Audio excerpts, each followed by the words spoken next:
បអូនជូនរួមជាតិជាទីគោរពថ្ងៃនេះគឺជាថ្ងៃទី14កុម្ភៈជាថ្ងៃបុណ្យនៃក្តីស្រឡាញ់ដែលគ្រប់គ្នារងចាំប៉ុន្តែសម្រាប់ប្រទេសថៃព្រឹកនេះមិនមែនជាថ្ងៃដែលពោរពេញដោយផ្កាកុលាបទេតែវាជាថ្ងៃដែលពោរពេញដោយអណ្ដាតភ្លើងនិងផ្សែងខ្មៅត្រឹមតែប៉ុន្មានម៉ោងនៃព្រឹកថ្ងៃបុណ្យនៃក្តីស្រឡាញ់នេះនៅបាងកកហាងទូរស័ព្ទបានផ្ទុះផាំងទាំងព្រលឹមស្រាងហើយមិនត្រឹមតែប៉ុណ្ណោះ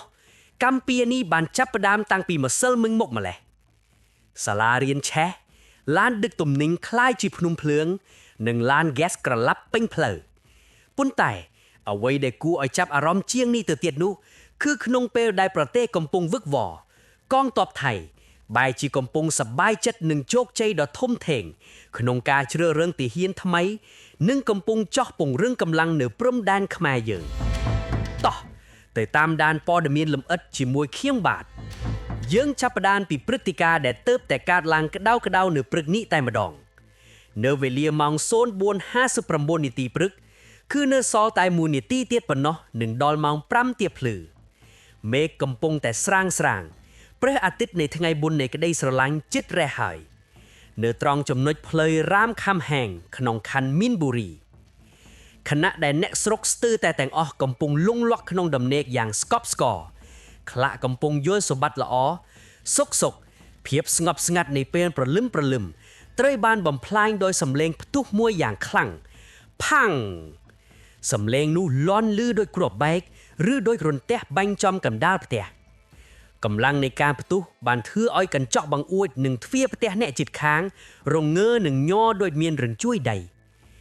អ្នកជិតខាងដែលកំពុងដេកបានស្ទុះក្រោកពីដំណេកទាំងភ័យលោះប្រឡាំងខ្លះគិតថាជាសង្គ្រាមពួកគេរត់ចេញមកក្រៅទាំងមិនតន់លាងមុខទាំងស្លៀកពាក់ខោអាវដេកស្រែកឆៅឡៅពេញផ្លូវអ្វីដែលពួកគេបានឃើញនៅចំពោះមុខគឺមិនមែនជាថ្ងៃរះដ៏ស្រស់ស្អាតទេតែគឺជាហាងជួសជុលទូរស័ព្ទមួយកន្លែងដែលជាបន្ទប់ជួលកំពុងត្រូវបានអណ្ដាតភ្លើងលេបត្របាក់យ៉ាងសន្ធោសន្ធៅផ្សែងខ្មៅខ្មាញ់លាយឡំជាមួយក្លិនឈ្ងៀមនៃប្លាស្ទិកបានហុយចេញមកក្រៅយ៉ាងខ្លាំងបងប្អូនអើយមូលហេតុនៃអគ្គីភីនេះគឺជាមេរៀនជីវិតដ៏សំខាន់បំផុតសម្រាប់យើងទាំងអស់គ្នាដែលប្រើ smartphone វាមិនមែនមកពីធូបទៀនសែនប្រេះឬការដុតសម្រាមទេប៉ុន្តែប៉ូលីសជំនាញបានសន្និដ្ឋានយ៉ាងច្បាស់ថាឃាតករគឺ power bank ម្ចាស់ហាងប្រហែលជាបានសាកវាចោលពេញមួយយប់ឬវាជា power bank ដែលមានគុណភាពអន់នៅពេលដែលវាទុសេសារធាតុគីមីលីធីយូមខាងក្នុង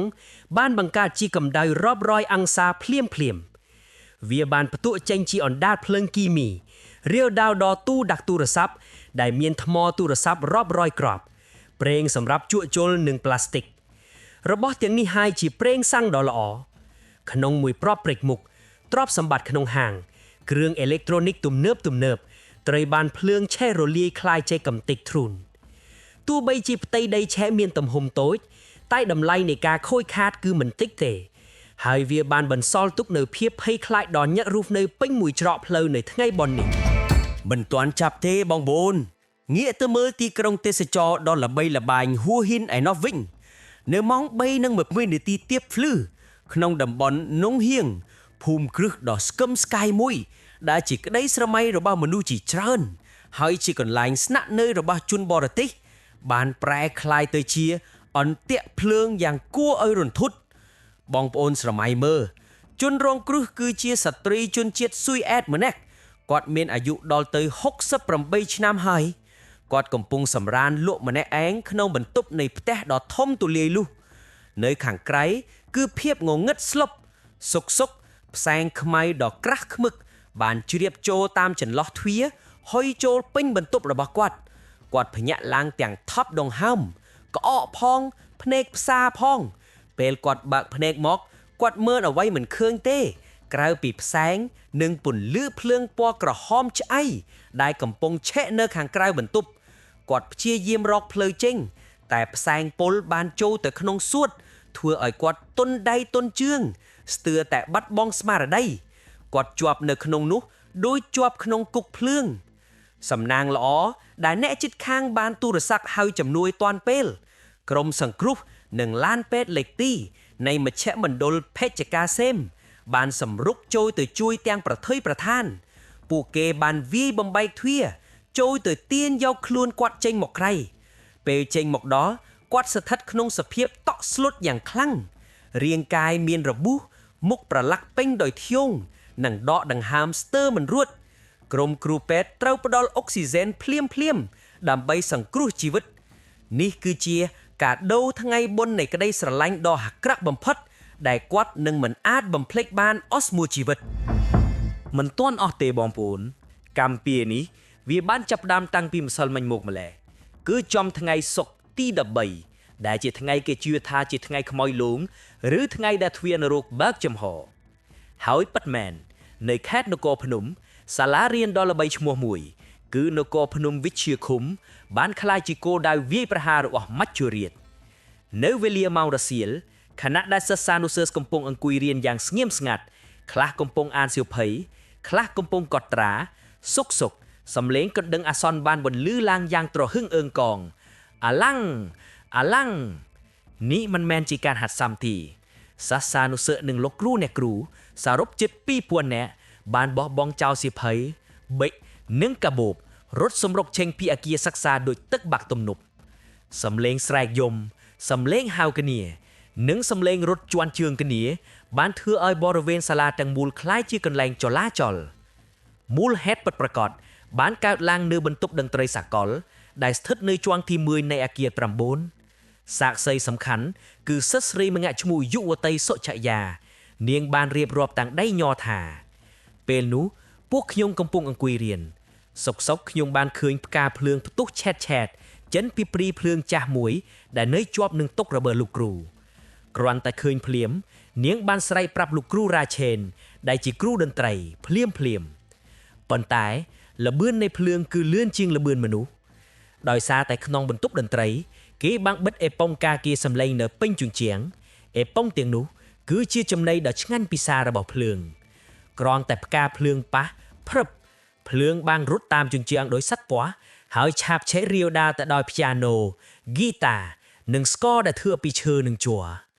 ក្នុងរយៈពេលតែប៉ុន្មានវិនាទីបន្ទប់តន្ត្រីទាំងមូលបានក្លាយជាឡដុតដែលមានកម្ដៅរាប់រយអង្សាបងប្អូនអើយអ្វីដែលគួរឲ្យសង្វេគនិងឈឺចាប់បំផុតមិនមែនជាអគារដែលខូចខាតទេតែគឺក្តីស្រមៃរបស់សិស្សថ្ងៃសៅរ៍នេះគឺជាថ្ងៃដែលសិស្សក្រុមតន្ត្រីត្រូវទៅប្រឡងប្រជែងសមត្ថភាពពួកគេបានទុកឧបករណ៍តន្ត្រីផ្ទាល់ខ្លួនដែលមានតម្លៃថ្លៃរាប់ម៉ឺនបាតនិងកាបូបសៀវភៅនៅក្នុងបន្ទប់នោះដើម្បីត្រៀមហាត់សមនៅពេលល្ងាចប៉ុន្តែពេលនេះពួកគេបានត្រឹមតែឈរនៅខាងក្រៅទឹកត្បែកហូរជោកថ្ពាល់មើលឃើញភ្លើងលេបត្របាក់សាក់សូហ្វូនដែលពួកគេស្រឡាញ់មើលឃើញហ្គីតាដែលពួកគេខំសន្សំលុយទិញคล้ายតែជាធ្យូងនៅចំពោះមុខក្តីស្រមៃដែលចង់ឡើងឆាកប្រឡងនៅថ្ងៃស្អែកត្រូវបានភ្លើងឆេះរលាយអស់ហើយមូលហេតុចម្បងគឺដោយសារអគារនេះមានអាយុជាង30ឆ្នាំហើយប្រព័ន្ធខ្សែភ្លើងខាងក្នុងវាចាស់ពេកមិនអាចទ្រាំទ្រនឹងការប្រើប្រាស់ឧបករណ៍តន្ត្រីទំនើបបានទើបបណ្ដាលឲ្យដុះស្វេបែបនេះសំណាងល្អដែលសិស្សទាំងអស់រត់ចេញទាន់ពេលវេលាប៉ុន្តែស្លាកស្មាននៃថ្ងៃសុក្រទី13នេះនឹងដកជាប់ក្នុងអារម្មណ៍ពួកគេជារៀងរហូត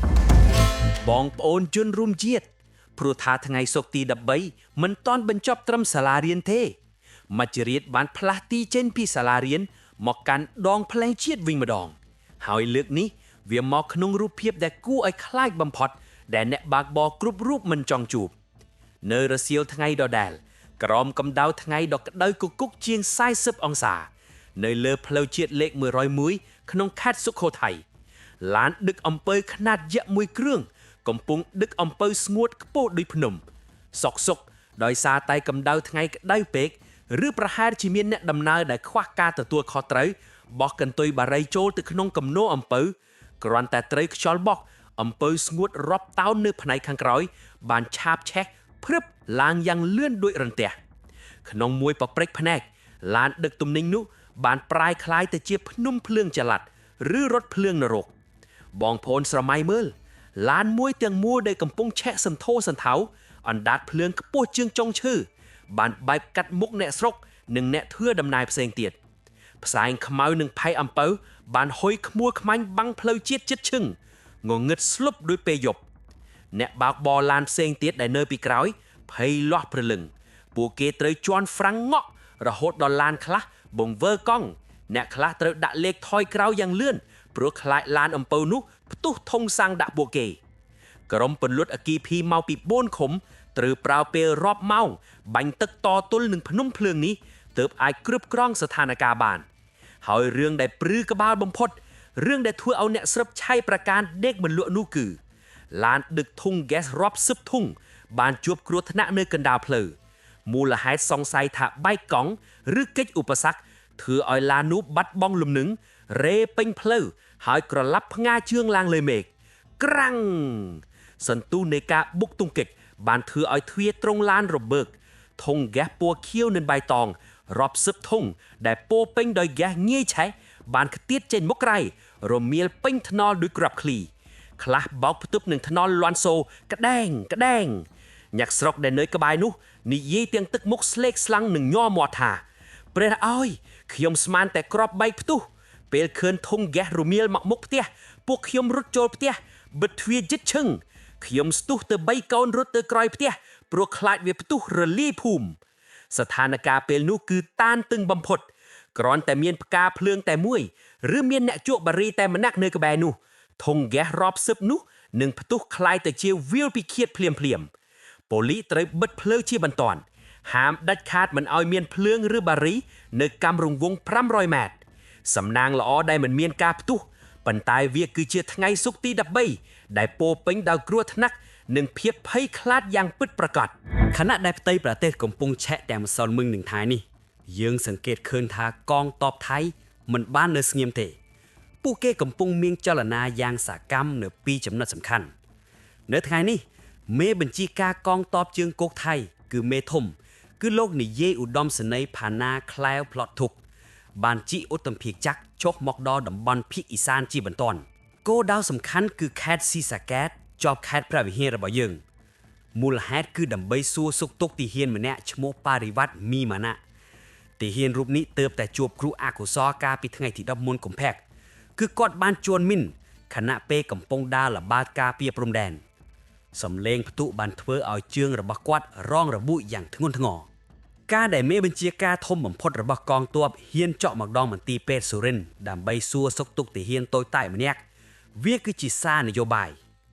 លោកបានបញ្ជាឲ្យកងកម្លាំងសុរសមន្ត្រីនិងសុរនារីបង្កើនការប្រុងប្រយ័ត្នខ្ពស់បំផុតហើយរឿងដែលគួរឲ្យភ្ញាក់ផ្អើលបំផុតនិងគួរឲ្យយើងតាមដាននោះគឺកងទ័ពថៃកំពុងទទួលបានការគាំទ្រយ៉ាងខ្លាំងពីយុវជនជំនាន់ថ្មីយោងតាមរបាយការណ៍បិទបញ្ចប់ការជ្រើសរើសទាហានថ្មីតាមអនឡាញសម្រាប់ឆ្នាំ2026នេះកងទ័ពត្រូវការតែ 282,900 នាក់ប៉ុណ្ណោះប៉ុន្តែយុវជនថៃបានសម្រុកតែដាក់ពាក្យរហូតដល់ 298,890 នាក់គិតជាភាគរយគឺលើសគីឋានការរហូតដល់ 105.9%ហេតុអ្វីបានជាពួកគេចង់ធ្វើទាហានមូលហេតុគឺដោយសារកងទ័ពថៃបានដាក់ចេញនូវនុយដ៏តាក់ទាញមួយអ្នកដែលជាប់តាមអនឡាញមានផ្លូវកាត់ដើម្បីប្រឡងចូលរៀននិយាយទាហានបានងាយស្រួលពេលប្រឡងចូលរាជការនឹងបានពិន្ទុលើសគេ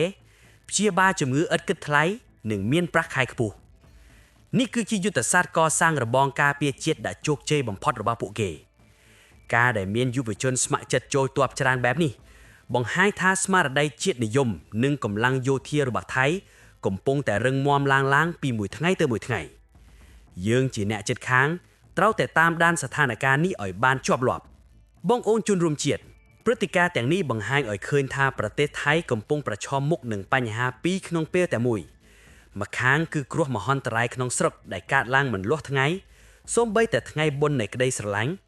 ឯម្ខាងទៀតគឺការខិតខំពង្រឹងកងទ័ពនៅតាមព្រំដែនយ៉ាងសកម្មតើបងប្អូនយល់យ៉ាងណាដែរចំពោះការសម្រុកចូលធ្វើទាហានរបស់យុវជនថៃបែបនេះសូម comment នៅខាងក្រោមកុំភ្លេចចុច like និង subscribe ដើម្បីទទួលបានព័ត៌មានទាន់ហេតុការណ៍រៀងរាល់ថ្ងៃសម្រាប់ពេលនេះខ្ញុំបាទសូមលាសូមអរគុណ